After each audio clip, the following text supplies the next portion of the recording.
Hello, and welcome to Be Authentic podcast with Georgie Girl. I am your host, and I have with me Lisa Orman, and she is the mother of Mitchell Orman. So, welcome, Lisa. Thank you, Georgie. I'm glad to be here. Thank you. And I brought you here today so that we can celebrate and honor Mitchell and share his story. I didn't know Mitchell personally, but I have seen him, in town when I lived in Olds and definitely heard a lot about him. And I'd just love for you to share about what was Mitchell like growing up? Mitchell was a really neat kid. He really was. He was one of those boys that you really never had to tell to do things. Like when it came to homework, he did his homework. And yeah, as a child, they do dumb things, but he always learned and he would never do it again. And I think that's what I loved about him is he just kind of understood and he would move on and test the boundaries. And as growing up, he was so talented right away with swim club. He started when he was in grade 1 at 6, and he did that for well into over 18.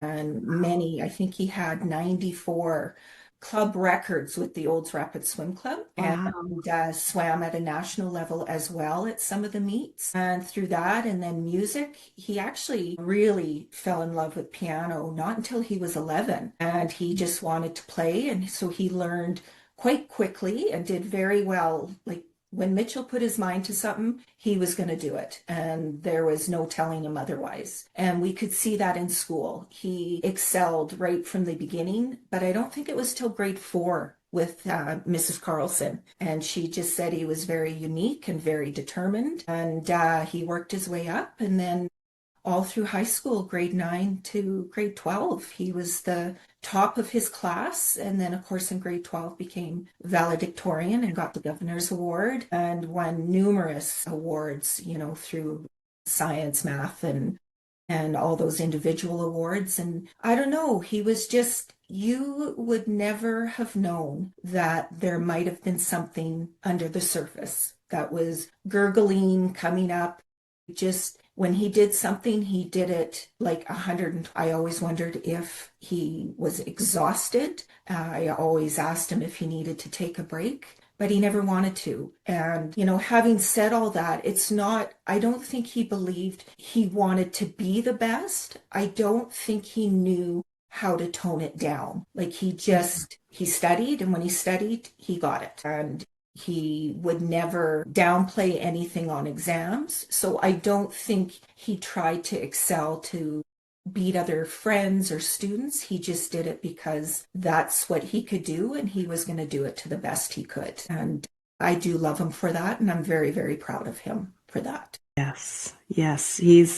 I've heard so many stories about Mitchell, and he was an amazing young man. And just a little bit of information. We're talking with you today because unfortunately Mitchell did take his life. How many years ago was that? It's 7.5. So he passed away at the age of 22 in 2018. So he was an electrical engineer with a minor in nano engineering at the U of A. And he did very well and did a couple of co-op terms. And he only had a half a semester left before he passed away. Yes, I didn't know that. I do have some questions because, Sure. I know that there's going to be, it's a tearjerker Yeah, speaking about this, so I really appreciate it. But might already get me going. yes, so you mentioned that under the surface, you really didn't know, but was there any indication that you were, worried about him or anything of any sort? No, I think as a parent and any parents out there, or all the parents out there, when you get your child through grade 12, you think, okay, I did it. We did it. Todd and I did it. And we thought, okay, we're done, right? You don't, I guess we never thought once they turn that 18 and they're let go into the world, into university, he always wanted, like he was determined he was going on into engineering. And we just thought we did it. We have a successful young man, very proud of him. He had lots of friends and he's going to do well. He's got a good head on his shoulders. And I can honestly say we really had no clue. And then I can't remember, I think it was his first year. So in 2014, and it was going into the spring of 2015, he still had a girlfriend back here in Olds, and she was finishing off in grade 12. And I can always remember the day that the VP at the high school phoned me and said that this girlfriend got a text from him. And it said, I can't handle the stress. I'm overwhelmed. And if I had a gun right now, I would use it. And I think that that was just the turning point in our lives as a family. I Wow. didn't know, I had no clue. And I talked to Todd. We had no clue that this was even under the surface at all. And so, of course, we reached out immediately. We got our daughter, Taylor, and we drove up to Edmonton and wanted to do dinner with him. And of course, he downplayed it and he just said, Mom, I'm fine. I said, I really would like you to talk to counseling. I think you need to go see someone. He was set up with someone through the U of A through their health on campus. And I just said, I would really appreciate you talking just to get some of the stresses off your shoulder. But of course, we trusted him and he said, I'm fine. It was just a very overwhelming moment. I'm going to be fine, Mom. Don't worry. And we really didn't have anything else for the rest of that school year. Yeah. Wow. Yeah, that's devastating. My questions were, did he talk to you as as your mom? I know you guys both had a great, strong relationship with your kids. So I guess my next question is, as a parent, how do you best support a child who is suffering? Because I have two boys of my own, Yeah. and you know that, and it's our mother's instinct to take care of our kids, but when like it's like you mentioned, when they become adults, you kind of give them a little bit of space and Yeah. freedom to find their own, their own way to some degree. How do you support a child who's suffering? Well, I know after that time, there was a lot of just text back and forth. Hey, how are you doing? Phone calls, keeping in touch, like just always making sure that we're touching base, whether it was the end of the workday, beginning of the workday, or his school day. And we just wanted to make sure he knew we were there. I always encouraged him if he needed to call or chat, then, please reach out. We're here. But I was definitely, my awareness was more heightened. So when he came home at the end of April, because of course that would have been his first year being done, he did have a job for the summer. And I think for the most part, it was fine. He just every day back and forth to work, had his friends at night, and, or he would chill at home or whatever, just to relax. And we always did stuff, whether watching movies or playing some board games. We didn't really think about it too much over the summer, but I still had that one moment back in my mind and it really, really scared me. And I was a little worried with him going back to university. And his second year, he was in he had his own room first year, but he had his own room, but bathroom the second year. So a little more contained. And so I was just a little more worried because, at least when you have to go out and, shower and all that, you're out in the hallways. Yeah. But that was never an issue for Mitchell, which is funny. He was around his friends all the time, having talked to them through these years after they said that he did struggle and they were always kind of keeping an eye on him as well. His friends were amazing Yes. and we're very, very grateful to them. Yeah.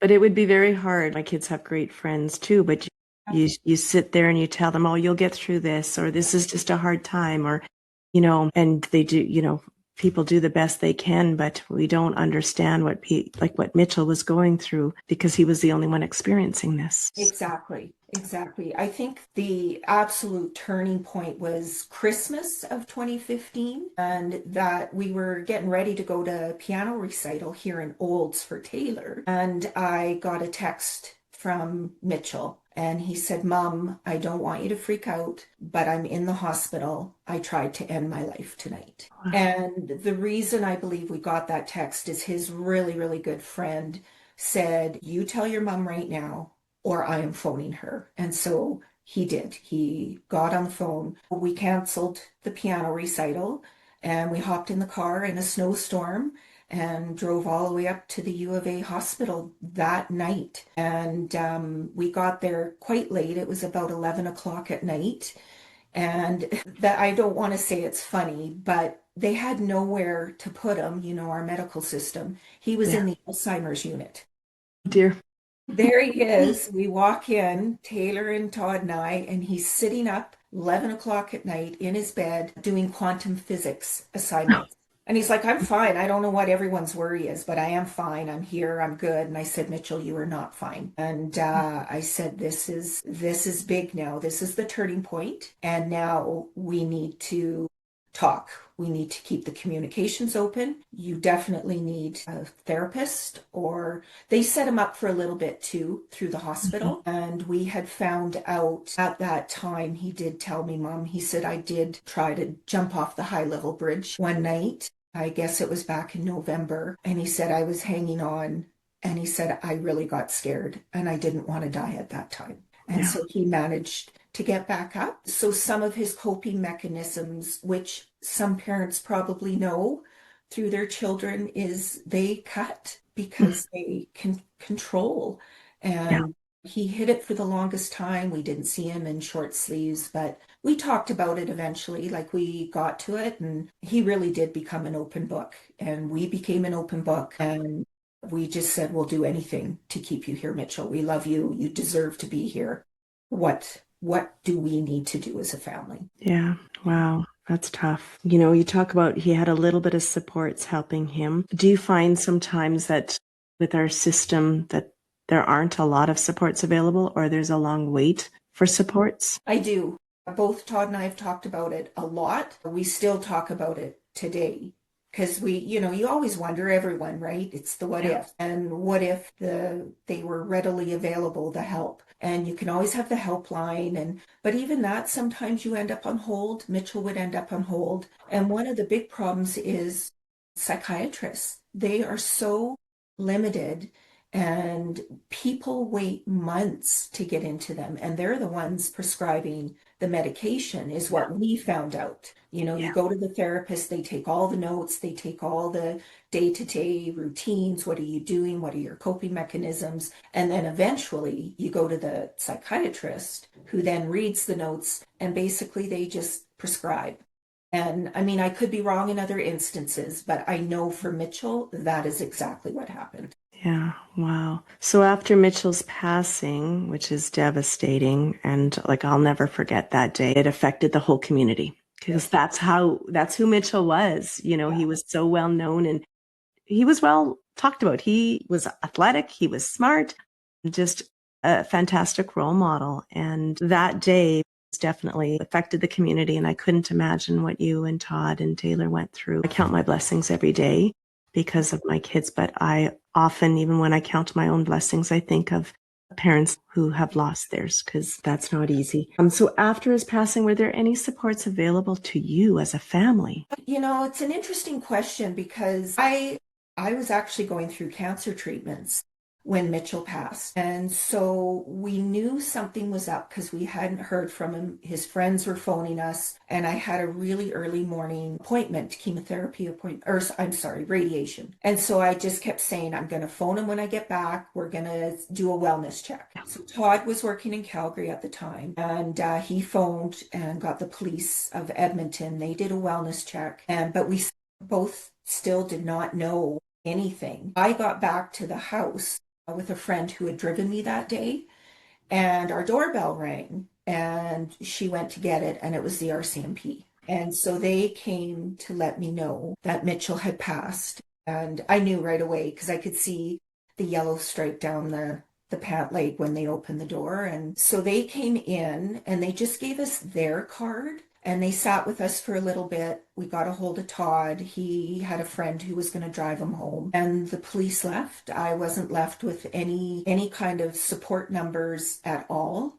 And initially, I wouldn't have even thought about it, to Yeah. be honest, at the time. But Yeah. someone asked me the next day, a couple days later, and I said, you know what? I wasn't left with anything. But having said that, we had the most amazing friends and family. We were surrounded, and I pretty much thank all of them for helping us through this, helping us move forward. And I since have gone to therapy. I go every month. I never miss. I still go. and just touch base, make sure I'm still doing well, my head's in the right space. But the friends were good. And looking back, I don't know if I would have reached out, but I do believe it should have been offered for sure. Yeah. Yes.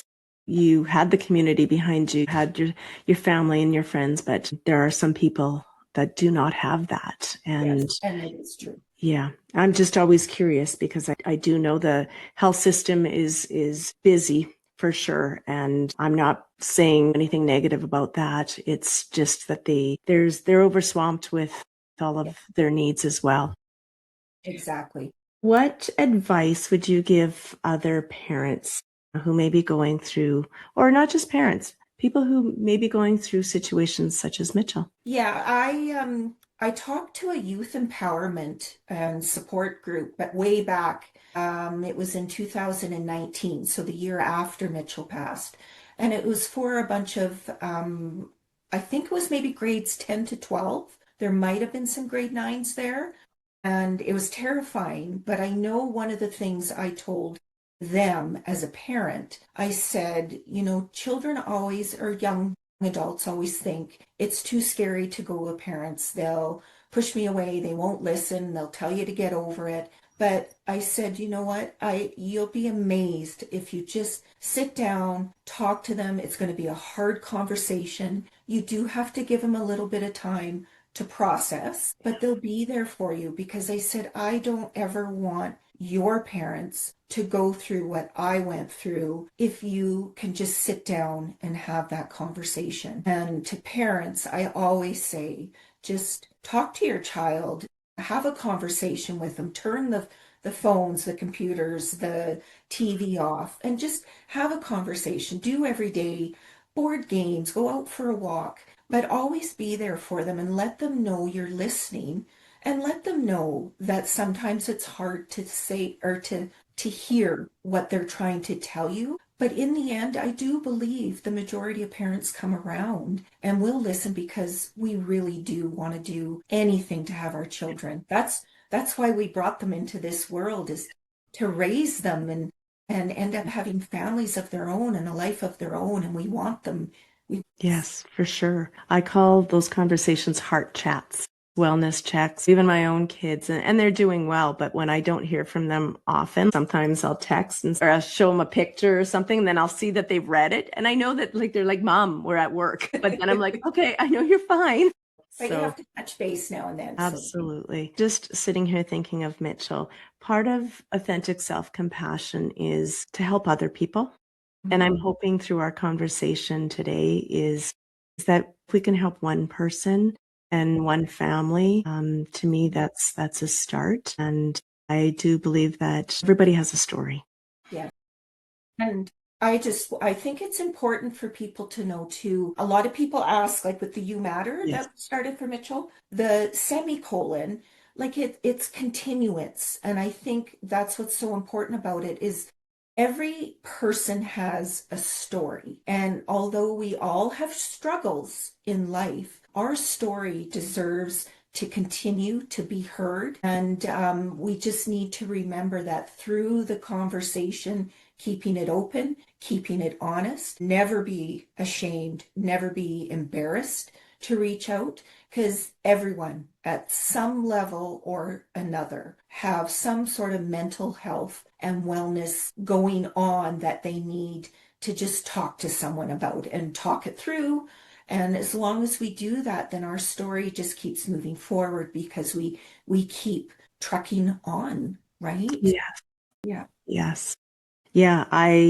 I'm hoping through all of this that we do end up having more conversations with more people. And I can't speak for Mitchell, but growing up, I do know that I mentioned to you yesterday, I was abused and I had the suicidal ideations. And I just felt in my heart and in my head that my family doesn't deserve to be shamed.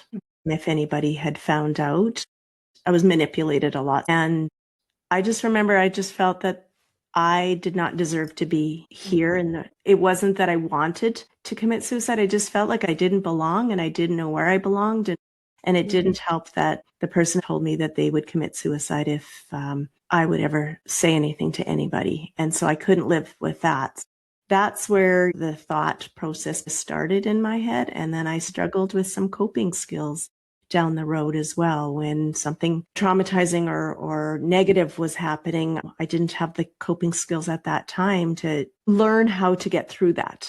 I was Exactly. stuck. I'm so sorry about Mitchell. And like I said, I Mhm. can't speak for him. And he definitely was an overachiever. I wish that the result wasn't what I it is. know. And it's interesting how some people do cope, right? And I think that's when you do see with some individuals, right?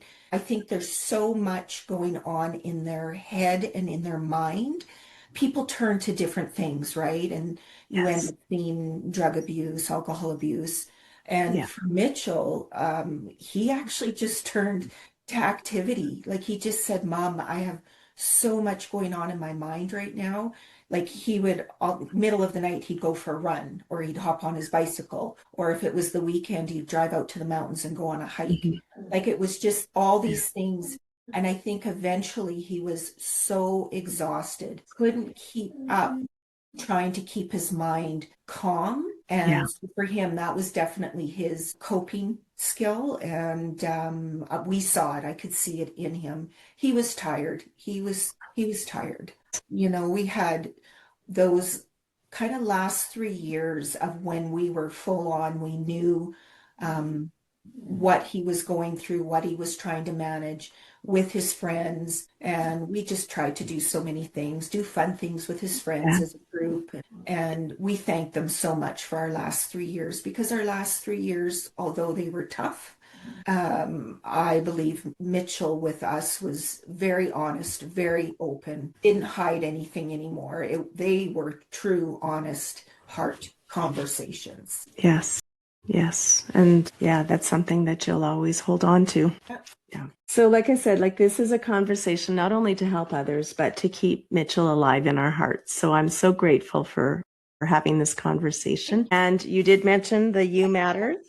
Yes. So to this, yes. And I have my black hoodie too. Yeah. So I don't know if people can see mine, but can you speak a little bit about I how You Matter came about? I can. So when I was off after Mitchell passed away, of course I took some time and then I had to go back and I still had to finish my cancer treatments because they were put on hold. So when I came back, one of the ladies at work, or there might have been a couple of ladies, they came up with the logo that you have on your hoodie. That's the original. And my first day back, all the staff were wearing these shirts, hoodies, and my heart couldn't have been more full. Like they did that for me. So, anyways, so then when you wear it around town, right? Like it was just the one set of shirts for our school. And people would ask, like, where did you get that? What does it mean? What's the semicolon? So there's that conversation piece, keeping it going. How do I get that? Because I love that message.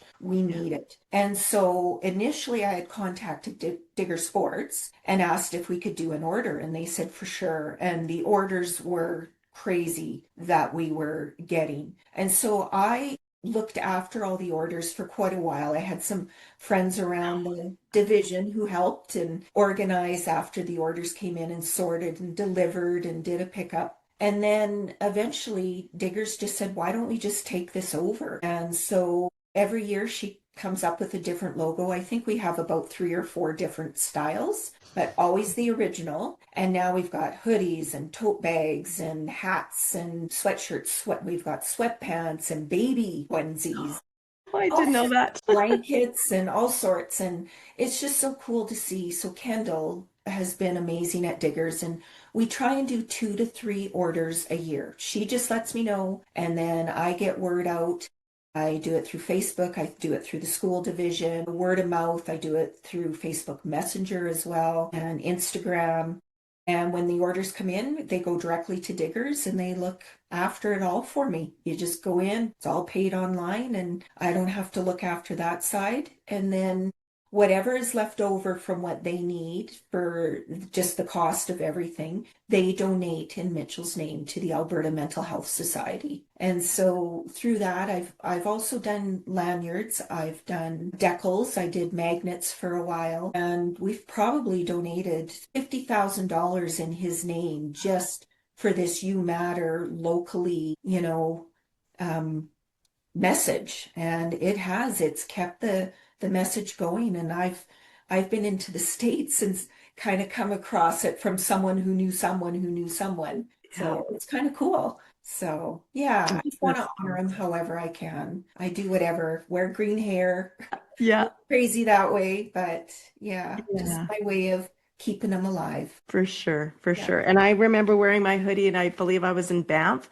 and I had two people stop me and say, "Where did you get that shirt?" And I explained, I was from Olds, and then in passing, I said to them, bye, and I said, "Don't forget, you matter." Yeah. And they were so touched. So glad that we have that. People appreciate that, right? Like because everyone does matter, and that's my license plate now. Wonderful. You're behind me. It says you matter. So Okay, now I'll know.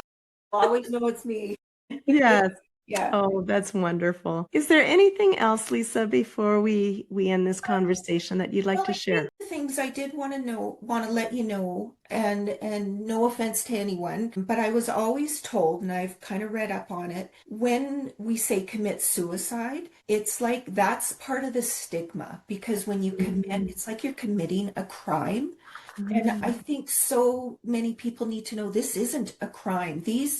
yeah, These people, anyone who end their lives, are really at their dire end, and they don't know how else to cope. But it's not a crime. It's mm, just it's sad. And so I always use the wording end. Mitchell ended his life. Mitchell died by suicide. I just think that the wording helps a little bit with the stigma.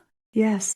And I think people need to know as well that he didn't choose this. A lot of people feel, well, in the end, he was the last one who did the act, but he didn't choose this. And I really remember one of the most important things he said to me. A friend was talking to him literally, I think it was a week or two before he passed away. And his friend, was begging him to be here. And he just said, if your mom was dying of cancer, you would say, you know what, mom, it's time. And he just says, I feel it's selfish that people want me to stay here because he says, I just can't do it anymore. Mm, Which is an interesting way. We think it's selfish that he took his life, but he thought it was selfish people were wanting him to stay. And it is selfish, right? mhm, We want him, yeah, but I kind of think of that statement from time to time. yeah, And from where he was mhm. at, it makes sense. Yes. He had nothing left. Yep. Yep. Wow. Well, thank you so much for sharing that. And I really appreciate and you probably corrected me because I'm not sure at the beginning if I had said I committed suicide or not. So I Yeah, appreciate no, you it's fine. correcting this. Yeah. Yeah, But that's the awareness. That's why talking about this certainly helps as yeah. well. You know, Yeah. And I think one other thing I just want to say, and I think I mentioned it to you when we were chatting before, if you see someone walking down the street, and it doesn't have to be suicide, but they've lost someone. yes. So many of us want to cross the street and avoid them. Just stay on the same side, go up to them and just say, I'm thinking of you. How are you managing? And they'll let you know. They'll either let you know or they'll say, you know what, I'm not ready to talk about it. But you went up to them, you let them know you were thinking about them. Don't avoid them. They Yeah. do deep down. People just want to know you care. People want you to remember their loved ones, however they pass away. And it's really important that we let them know that we know their loved one's name and we're Yes. thinking of them. Yes, for sure. And I appreciate that. I do know after my dad passed, people didn't really talk about it, or they were too scared to say anything to me. And I think by talking about Mitchell and talking about our loved ones, it's a way of us keeping them alive. I love the stories that people share about my dad, and I can laugh about them. And I love this opportunity talking with you too about Mitchell. And Thank you. it hurts the heart, but it also makes me smile that you can talk about this and share your wisdom and Yeah. knowledge with others. And your stories give me new memories, and stories I tell to other people give them new memories. And you just keep that loved one going. Yeah. That's right. Yeah. That's right. Well, thank you so much, Lisa. I'm just going to end this conversation here. I do appreciate it. And I loved talking with you and listening to you and learning from you. And let's keep Mitchell's legacy alive. And I know he's Yeah. watching and he's smiling. Thank you So for having me. And remember, you matter. yeah, Everyone matters. We all matter. yes, Thank you. thank you.